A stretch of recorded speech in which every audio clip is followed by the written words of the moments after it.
सभी को जय यीशु।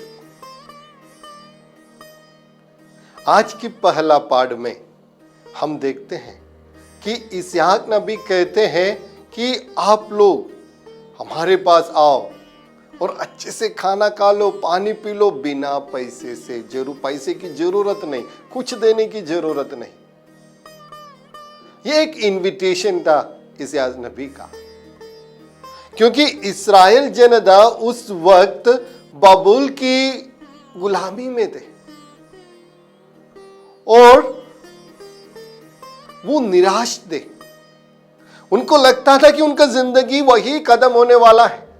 उस वक्त इसहाक नबी ईश्वर का वचन लेकर उनके पास जाते और कहते हैं, आप लोग आ जाओ, पानी पी लो, खाना खा लो, बिना पैसे दिए।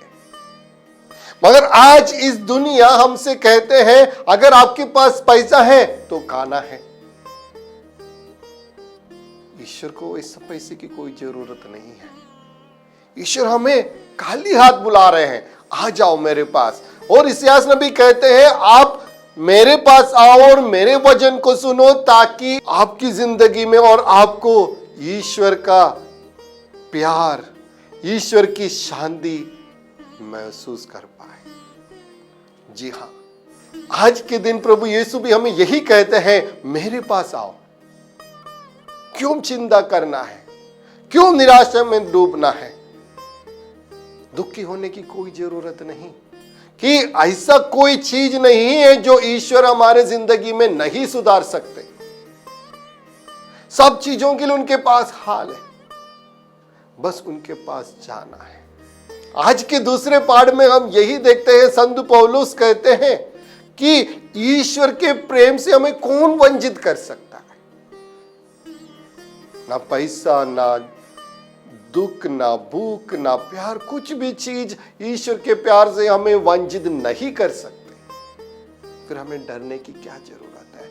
शायद हम ईश्वर को भूल जाते होंगे, शायद हम ईश्वर को प्यार नहीं करते होंगे, मगर प्रभु ईश्वर का प्रेम, प्रभु यीशु का प्रेम हमेशा हमारे लिए है।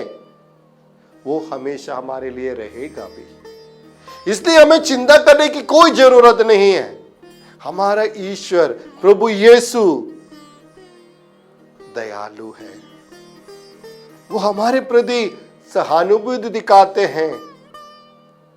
वो हमेशा हमारे साथ, हमारे दुखों को समझते हुए हमें शांति प्रदान करना चाहते हैं। वही देखते हम आज के सुसमाचार में। जब यीशु को ये पता चला कि उनके अग्रदूत जॉन बपतिस्ता का मृत्यु हो गया, वो दुख के कारण एकांत में प्रार्थना करने निकल जाते हैं। वो दुख के कारण एकांत में प्रार्थना करने निकल जाते हैं और वहां देखते हैं इतने सारी जनता इकट्ठे हुए हैं ईश्वर का वचन सुनने के लिए, इनसे मुक्ति पाने के लिए और रक्षा पाने के लिए और चंगा होने के लिए। उन्हें देखकर ईश्वर को तरस आते हैं। प्रभु यीशु जैसे इस धरती पे जन्म लिया, वो हर एक इंसान के जैसे उनको भी दुख है। जब वो ये पता चला कि जॉन बपतिस्मा नहीं रहे इस दुनिया में, जैसे प्रभु यीशु इस जनता को देखकर खुद का दुख को भूल जाते हैं और जैसे देखते ही उन्हें चंगाई प्रदान करते हैं, रोगियों को चंगाई देते हैं, लोगों को शांति प्रदान करते हैं, ईश्वर का वचन सुनाते हैं। जी हाँ, ये हम सबों के लिए एक निमंत्रण है, हमारे दुखों को भूलकर दूसरों की सेवा करना। वही देखते हैं हम जब शिष्यगण आकर कहते हैं, उन्हें छोड़ दो क्योंकि शाम हो रहे हैं, हमारे पास कुछ नहीं है, उन लोग जाके खाना खाने दो। मगर प्रभु यीशु क्या कहते हैं? प्रभु यीशु ये कहते हैं, आप ही इन्हें खिला दो, आप ही इन्हें खिला दो। क्यों भेजना है? शिष्यगण जरूर दुविधा में पड़ गए, क्योंकि उनके पास कुछ नहीं है उनको देने के लिए। उन लोगों ने कहा, हमारे पास कुछ नहीं है 2 मछली और 5 रोटी के सिवा। यीशु कहता है, जो है वो लाओ। हम यहां 2 लोगों को देखते हैं। एक तो शिष्यगण जो समस्या ढूंढते हैं, उनको लगता है ये पूरा समस्या है, मगर हम देखते प्रभु यीशु जो समाधान ढूंढते हैं, उस समस्या का हाल ढूंढते हैं। हमें भी सीखना है।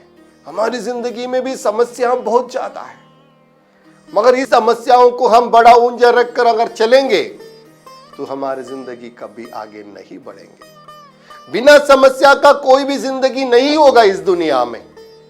इस समस्याओं में भी ईश्वर के साथ, ईश्वर के प्रति प्रेम में हम अगर आगे बढ़े तो प्रभु यीशु सदा हमारे साथ है। वो वादा वो जरूर हमारे लिए करते हैं। वो कभी हमें अकेला नहीं छोड़ रहा। हम भी वही देखते हैं, प्रभु यीशु 2 मछली और 5 रोटी से इन लोगों को खिलाने के लिए तैयार हो जाते हैं। जी हाँ, कभी कभी हमको भी लगते हैं हम तुच्छ प्राणी हैं, हमारे पास कुछ नहीं है, हम कुछ नहीं कर सकते, मगर यीशु कहते हैं जो आपके पास है वो लाओ। जब हमारे पास जो कुछ है जब हम देंगे ईश्वर को, वहां चमत्कार जरूर हम देखेंगे, जरूर चमत्कार देखेंगे हमारी जिंदगी में। वही हम देखते हैं जब मदर तेरेसा 5 रुपया से उनकी सेवा का कार्य शुरू किया, इतना बड़ा संस्था बन गया, अभी इस दुनिया में जाने वाले एक व्यक्ति बन गए। जब हम देने को तैयार होते हैं तब प्रभु यीशु हमें सब कुछ प्रदान करते हैं। हमारे जिंदगी में भी हम बहुत बार इसका महसूस किए होंगे, जब हम देने को तैयार होते हैं हमको ज्यादा ज्यादा मिल जाता है।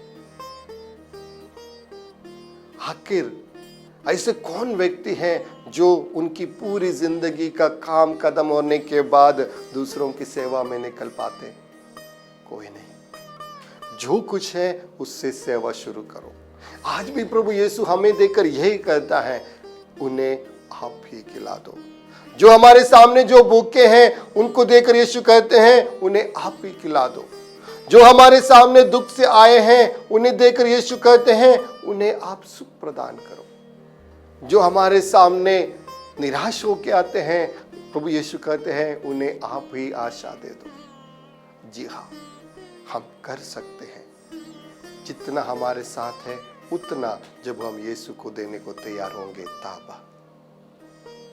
जी हाँ, इसके लिए आज प्रभु यीशु हमें बुला रहे हैं।